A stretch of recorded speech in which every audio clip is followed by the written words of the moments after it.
welcome. I am Sarah, and we'll be sharing a yoga practice today inspired by the scriptures. And following along with Come Follow Me, the focus of this practice and this week is Helaman 1 through 6. So I wanted to share a few words that can be maybe played around with throughout the practice today, and phrases. They come throughout those chapters. The first one is they became exceedingly expert. Changes were made by a small degree. There was great prosperity. The gate of heaven was open to all that believed. Became stronger in humility, firmer in faith, filling their souls with joy. And another word that really stuck out was sanctifying. In chapter 5, which is where we'll put the most emphasis on with our practice today, is first in the verse where it says many times throughout that chapter. I call it the remember chapter because the word remember is used so much. There's a phrase in verse 7 of doing that which is good. And all of this leads and kind of culminates to the focus of where I'm taking the practice today, which is in verse 12. And this is small snippets of it, but upon the rock of our Redeemer, that ye must build your foundation. The devil shall have no power over you, because of the rock upon which you are built. And when I read this, I'm reminded of words shared by President Russell M. Nelson. I'll quote his words. We need women who have a bedrock understanding of the doctrine of Christ, and who will use that understanding to teach and help raise a sin-resistant generation. We need women who can detect deception in all of its forms. We need women who know how to access the power of God that makes available to covenant keepers and to express their beliefs with confidence and charity. We need women who have the courage and vision of our mother Eve. These words and these phrases speak truth to my heart and my soul, and were the inspiration behind today's practice. So coming into these phrases is the bedrock understanding and building our foundation on a rock. When we actually look at construction and a foundation is being built, there is a layer of rock that acts as the bedrock before the slab of concrete comes on. It's evening, it helps support the ground, it does all kinds of amazing things for water flow and holding a steady foundation for years and years to come. So when we think about ourselves as creating foundations within ourselves, it's the same thing. We're getting those bedrock places one step at a time. We're creating our faith on Christ's rock, as he is our rock, our cornerstone. There's just so much beauty and significance in rock. And I was just out with our youngest, our 6-year-old, earlier this week, and we were talking about how God is in nature with us. And on our little nature walk, she loves to collect rocks right now, and she picked up this rock, and she just had a moment with God. And it was beautiful because she's holding this rock, and she's loved collecting rocks for so long because of their different colors and just different finishes they have. And she holds this rock, and for the first time she looks at me and she goes, wait a minute, God made this rock? And I said, yes. And she said, wow, so I'm holding something that God made. So it just was beautiful, right? Because she had that moment, that foundational connection, that there's so much more than just seeing a rock, right? It's thinking about its process and where it came from. If it speaks to you, maybe grabbing a rock this week and putting it somewhere can be a beautiful mental connection, a mindful invitation for remembering this practice, and also just bringing that symbolism or that visual into the week. All right, let's get started with our practice today. And you can probably guess, but the practice is about foundation. And we will begin standing. I think I just made the camera a little bit wobbly. Maybe that's your earthquake for today. But standing place, feet shoulder distance apart. And we're just beginning our foundation in mountain pose. Thinking about the significance of just calling a standing place like a mountain.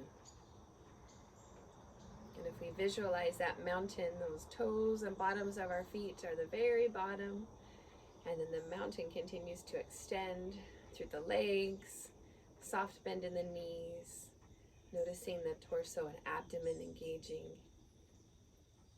and stretching ourselves tall, just like a mountain, all the way upwards, extending the peak or the top of that point, coming through the crown, very top part of our head.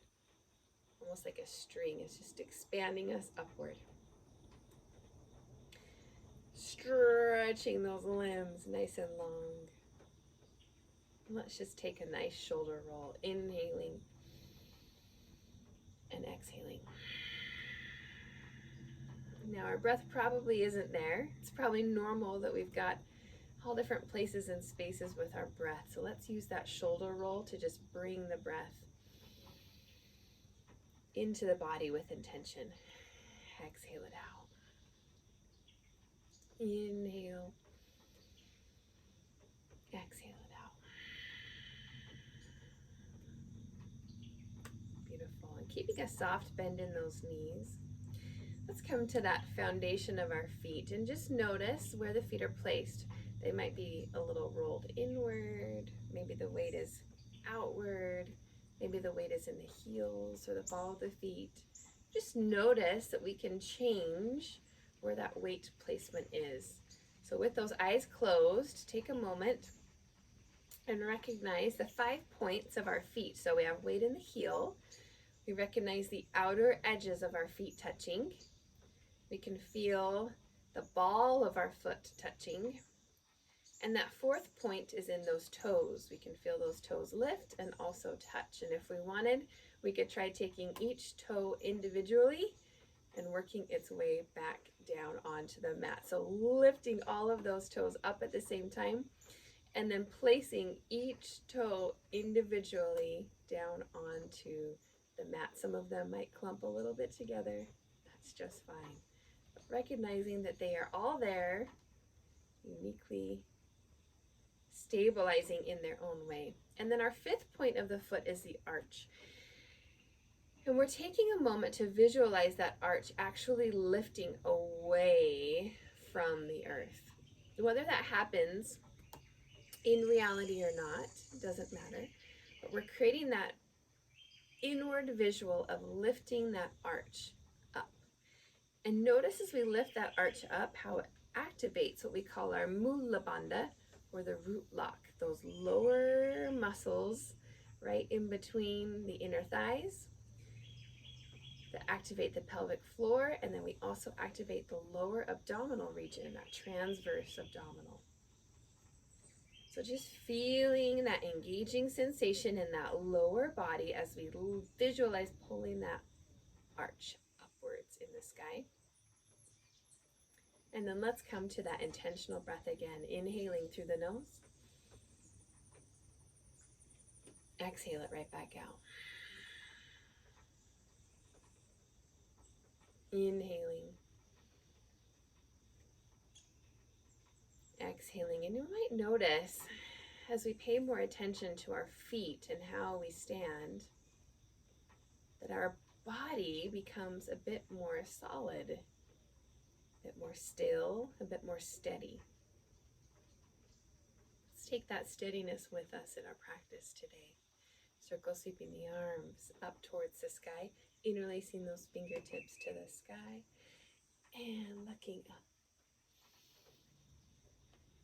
Exhaling, tipping over to your left. And as we tip to the left, placing the weight of the body in towards the right side of that right foot. Inhaling up towards the sky, and then exhale, teetering over to your right. This time placing the weight and balance into that left foot.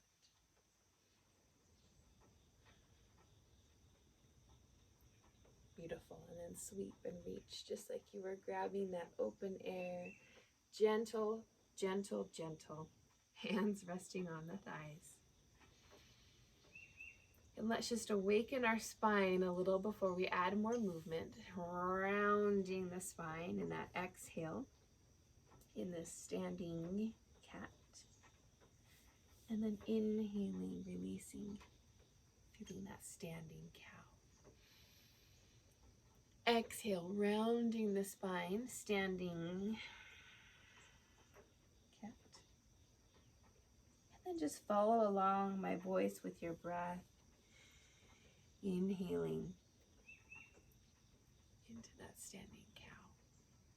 Beautiful. Now, coming back to a neutral spine, we're creating a tabletop sensation with our spine. I'm turning so you can see that visual. Bending the knees as much as we need. You'll see mine are very bent. That's just fine. We enter airplane. Airplane can feel a bit like a takeoff, so we keep those hands on the thighs. It might have a little bit more wing to it, maybe those fingertips, palms pointing up towards the sky, coming behind us. Or maybe those palms rotate towards the earth and stretch out from either side. But notice again, feeling those 4 points of the foot connecting with the earth, 5th point of the foot reaching itself upward. And with that foundational space in the feet, the body automatically tightens and activates. Again, we feel that Mula Bandha engage. We draw energy between both of our shoulder blades, engaging and opening that heart space just a little more.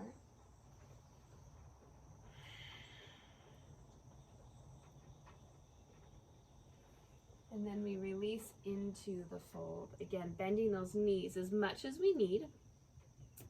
Fingertips go where they feel good to you. And the head releases.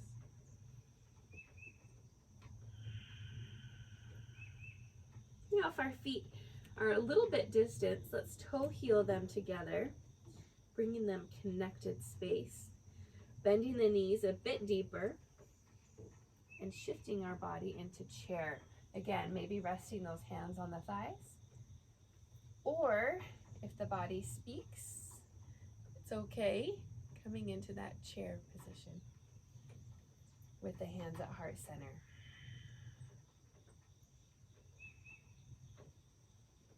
And if the body is awakening with that length today, again, interlacing those fingertips, palms towards the sky.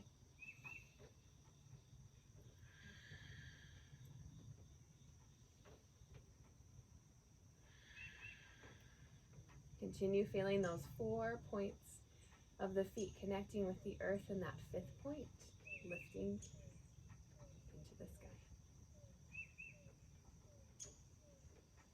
Beautiful. Everything extends up to the sky. We release and feel that energy just stretch with us. And exhale, forward fold. Soft bend in those knees. Wonderful.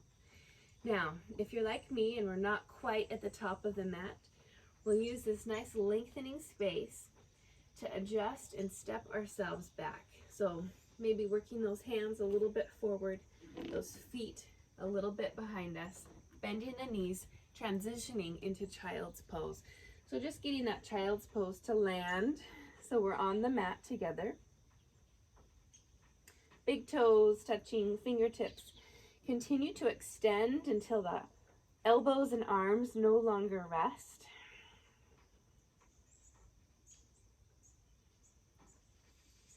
But even in this child's pose, come to that foundational space. the pelvic floor, the transverse abdominal. Just engage.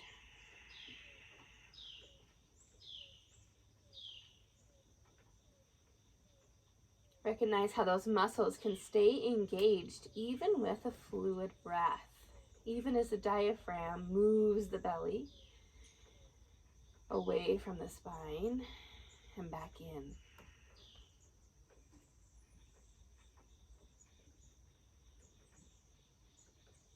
Hopefully at this point we're starting to feel that breath maybe connect with where it needs to for you today. That might mean a bit slower of a breath. It could be a bit deeper of a breath. It might just mean a steady, rhythmic breath. Gazing those eyes towards the fingertips, shifting forward. Kneeling plank. Squeezing the elbows to the sides of the body, lower all the way down. Lift up. Gentle cobra, press the palms in towards the belly, release, and come back to that kneeling space. Shifting forward on the inhale. Exhale, we lower down. Inhale, lifting up. Exhale, pressing palms, belly and hip. Lift up first. Beautiful flow to stay with in this child's pose, kneeling plank to a gentle cobra. We may choose a different expression in these moments, curling those toes under, lifting the hips, downward facing dog. We may choose to shift forward to a toe plank. And if that's the case and we begin to lower, we still squeeze those elbows to the side, only coming about no more than halfway, shifting forward and lifting into upward facing dog. Hips and belly lift first, and we reach back, downward facing dog.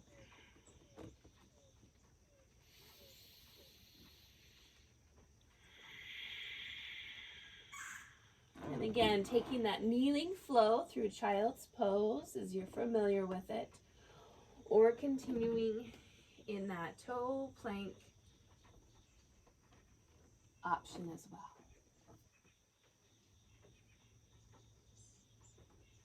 Press on back, downward facing dog.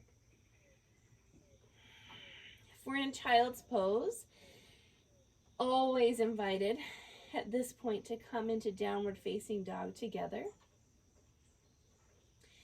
And as we're in this space, widen those fingertips in the palms and notice how the hands are just as foundational as those feet, both in our physical practice of the body and also in our practice of life.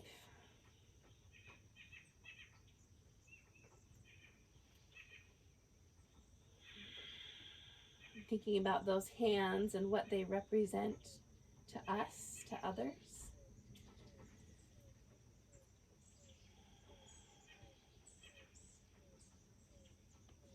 The lifting, embracing, connecting source of power that they are.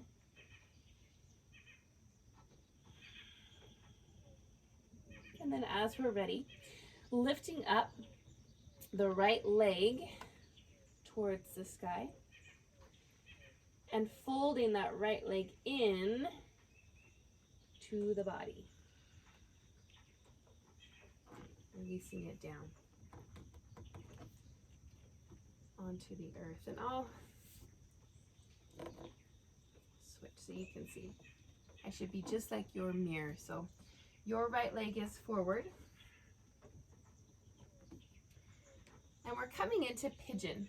So pigeon in this space, again, we're still getting warm with the body and opening things up. It might feel a little tight and lifted. We might notice those hands are needed for support. But wherever we are with those hands and the body, we keep that energy in those toes. Recognizing that place and space that they offer. Maybe we allow those hands to come to heart center. If not, we'll know that our body wants to keep that support, and that's just fine. From here, placing those hands back down, curling under your left toes behind you, and then lifting and adjusting that front foot. Just kind of a little breakdance move. Comes forward. Lower the back left knee and reaching up. Nice kneeling lunge. Again, looking up towards the sky. We can keep those hands where they feel steady, where we feel that foundational strength supporting us, and maybe we interlace those fingers and come overhead again.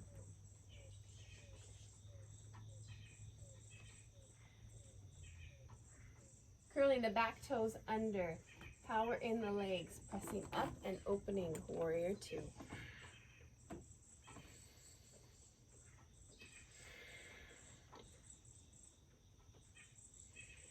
Your right fingertips rotate to the sky. Reach long and find your side angle, expressing those shoulders nice and stacked, one on top of the other.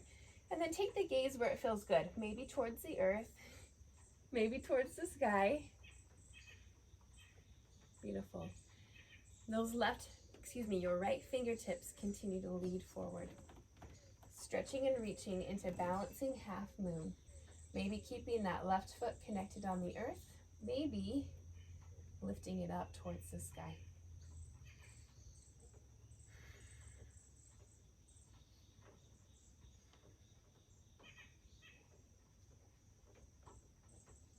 And from here we release. Legs back down, cartwheeling everything towards the back foot. So we're just like a giant pinwheel, stepping back and finding child's pose again.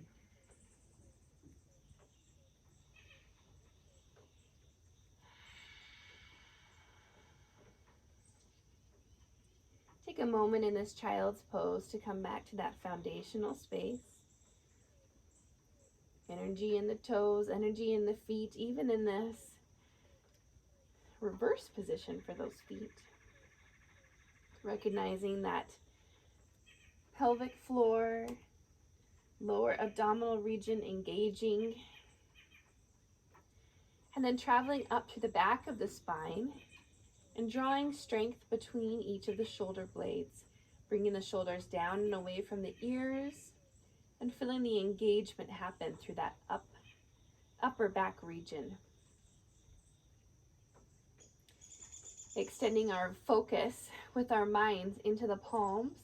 Again, maybe lifting all of those fingertips to the sky and then lowering each fingertip independently. Lifting them all up and lowering each fingertip. Our hands have point, place, and structure just like the feet. Oftentimes we put most of our work and weight into the base of the palm, and that often leads to a lot of wrist tension and soreness. So in this child's pose, notice the base of the palm, maybe even lift the rest of the hand up as that base ignites. But then notice also the outer edge of the palm, the ball of the palm, kind of like the ball of the foot, and then each of the fingertips extending to support. And as those other points release down towards the earth, we can actually lift that central part of our palm, taking pressure away from that base of the palm, giving it a sure foundation and strength. If we're not already there, let's curl the toes under and find downward facing dog. And then taking your left leg up to the sky, pulling that knee in towards the chest to pigeon. Flattening those back toes, maybe keeping the hands just where they are. You'll know if those hands feel comfortable lifting up. And you'll know if those hands feel comfortable staying connected.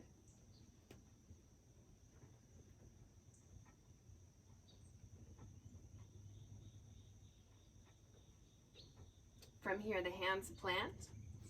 Back toe curls under, and we lift that front leg, stepping it between both of those hands, lowering the right knee. And again, finding that steadiness in our foundation, all activating from within each of us. We may choose to interlace and extend upward.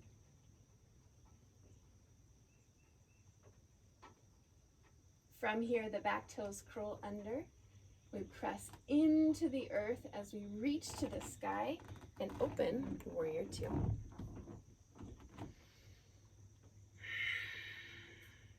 Checking in for just a moment with your shoulders. Let them release away from the ears. Your left palm rotates to the sky and we reach forward, finding side angle. Taking the gaze where it speaks today. We'll transition into balancing half moon.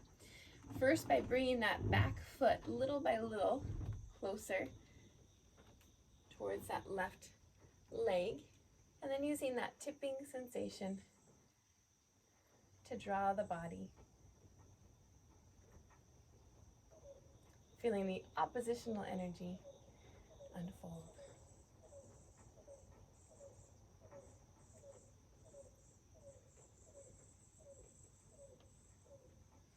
And from here, we release that back leg down and cartwheel again all the way to that back part of the body. Stepping into plank, lowering the knees or staying on the toes and taking your flow. Finishing a downward facing dog or child's pose.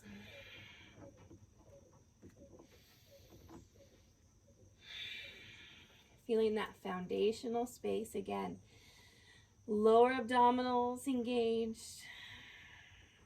Pelvic floor lifting.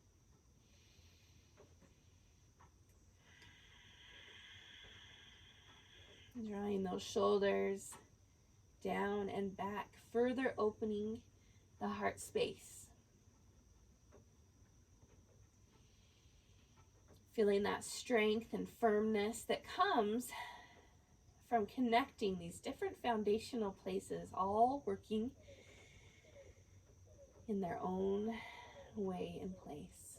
Bending those knees and coming to a tabletop position. Hands directly underneath the shoulders. Those feet nice and flat. Inhaling through the nose. And then exhaling, rounding again.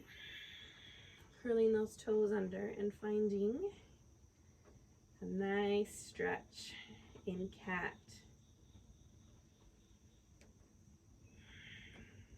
And then releasing, flattening the tops of the feet.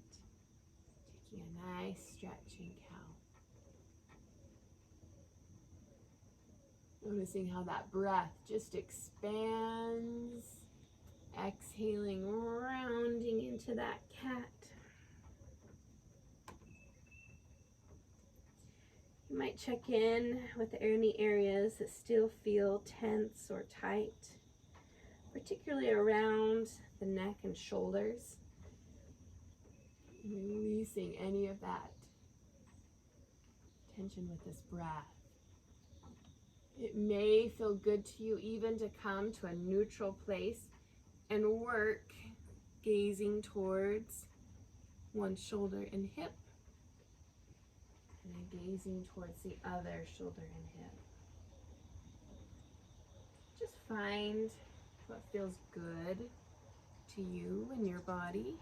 Maybe it's even a few moments of stillness.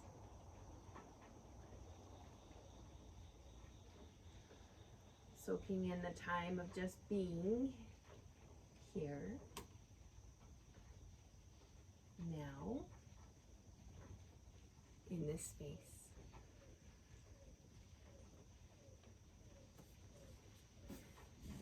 Shifting onto the sit bones, and then extending those legs and coming to a place on the mat. So I'll talk through a rolling way to lower down, grabbing on those hamstrings, and one vertebrae at a time works its way onto the mat, nice and slow. There is no hurry. It is all accomplished in its own time and space. Now check in for a moment. My shoulders, as I initially came down, have a bit of a raise to them. That's pretty common in our bodies. So just letting them draw down and back and open. We might even like that cactus arm for a few moments with those knees bent. Bring the heel of the foot closer to the glute. And then check in with that abdominal lower muscle, the transverse abdominal pelvic floor, engaging through that lower space. Beautiful. And just taking a few breaths, rounding through that spine. So we just notice the tailbone curve, and there's a curve in our lower back. And then we exhale, curl and tuck the pelvis, and press the spine into the earth. One more time, we're feeling that lengthening space in the spine. Exhale, rounding, pressing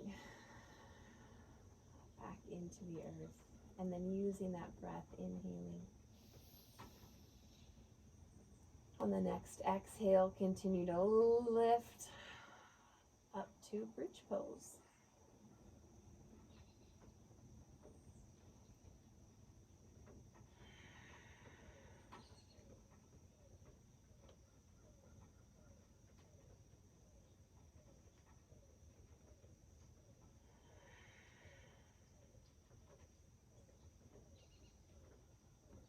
As you're ready, bringing one vertebrae down, walking it very slowly into those mats.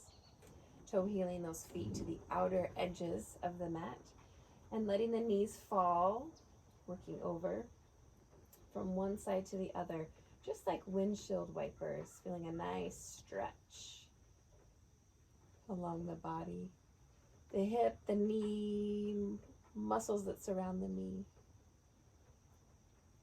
Inhaling up and exhaling that other side.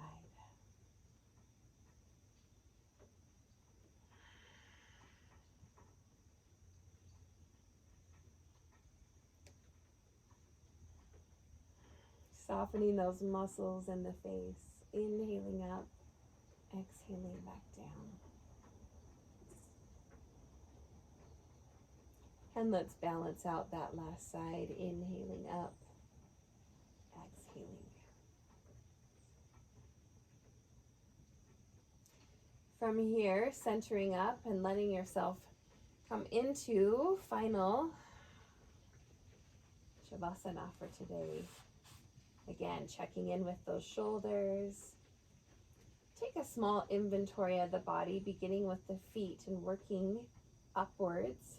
Soften anything that's still holding tension and allow it to release and connect a little further into the earth.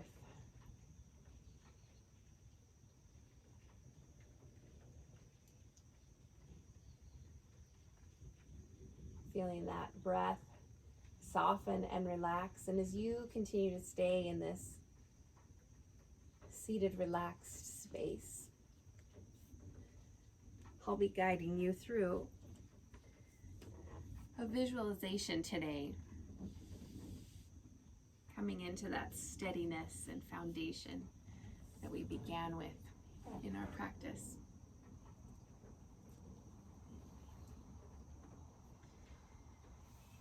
And as you continue to soften the body, working through the mid-torso, the shoulders, the arms, the fingertips, the neck, shoulders, and even those facial muscles.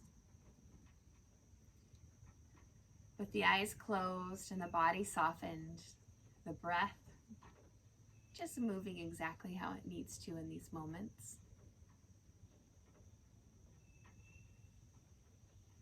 bring to your mind a visual of a long rope bridge. One of those bridges that is made with just rope and a few slat pieces of wood. The bridge is long enough that it's difficult to see exactly where it ends, although you do know there is ground on the other side.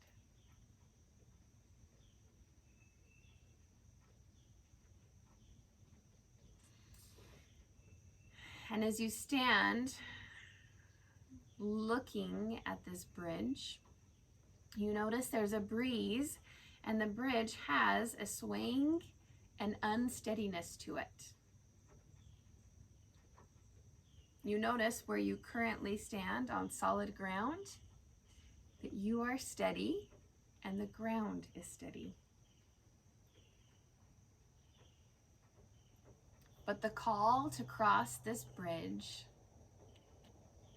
speaks to you. And so you take that first step and you notice the gaps between the slats.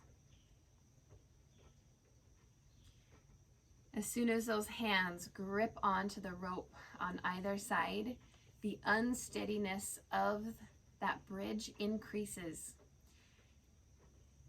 But as much as that unsteadiness increases, so does your steadiness.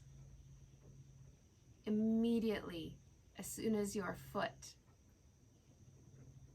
touches that first plank and your body weight extends forward onto the bridge,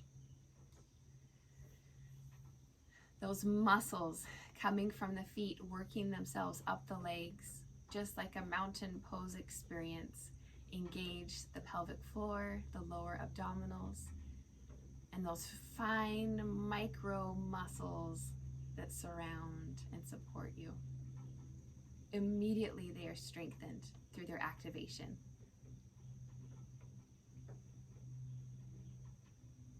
And with that next step, you take a breath. And instead of holding all that tension in your upper neck and shoulders, you use the strength of the upper back and you draw and you notice the muscles along the back side between those shoulder blades energize and engage, further helping your stability, your steadiness, and your grounding as you now lead with the heart, as you lead with that place of trust, openness, courage. Leading with the heart of humility, of forgiveness. And with each step, continuing to trust that that steadiness you've created has not come alone, but as much as that unsteadiness continues to evolve externally, you have all the tools you need to continue grounding, rooting yourself further inward and connecting with the true source of steadiness that exists within each of us, all of us, that guides and beckons, prompts, that listens, that understands, that heals, and that eternally is in our favor.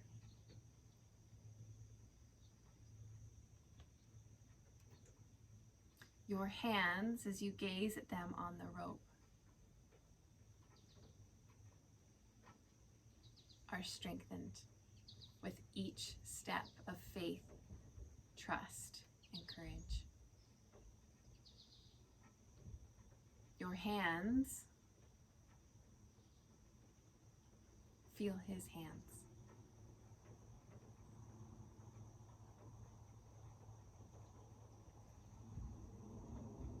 And with this source, even though you do not know when this unsteady bridge will end, even though you do not know exactly where it will take you, You felt the call to take that step.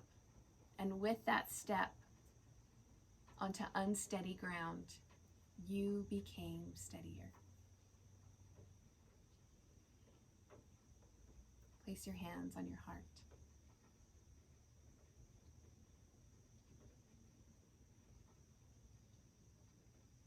In your life, there will be times, maybe even moments right now, where you are called to take a step into something unsteady, unknown, unsure.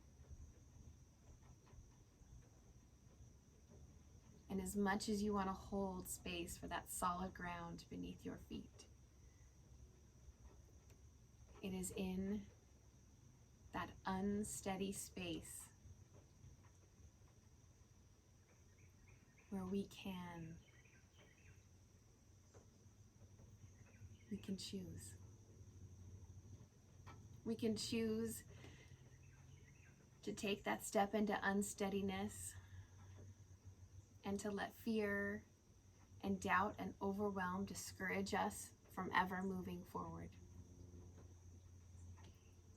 But we can also choose to go inward, to deepen and strengthen those muscles that may not have needed as much strengthening on solid ground, but they have been with us all along.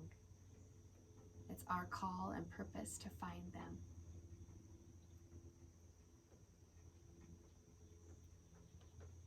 That inward strength and that inward focus is our bedrock foundation.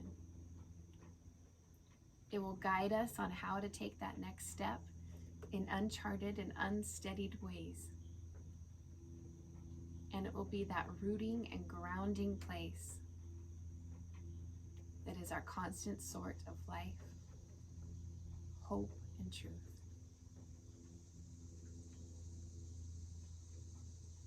May we seek to do that which is good. May we seek to express with courage and vision of our Mother Eve. The light within me honors the light within you. And just hold that hand on your heart and let yourself soften into that space today. Namaste.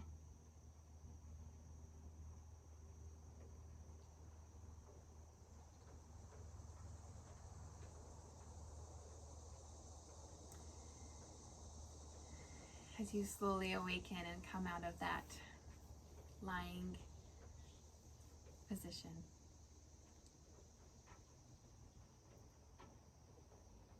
just think about those rocks, those bedrocks that feel true and speak to you. May they offer that steadiness in an unsteady time. Thank you so much for being here. I look forward to seeing you next week.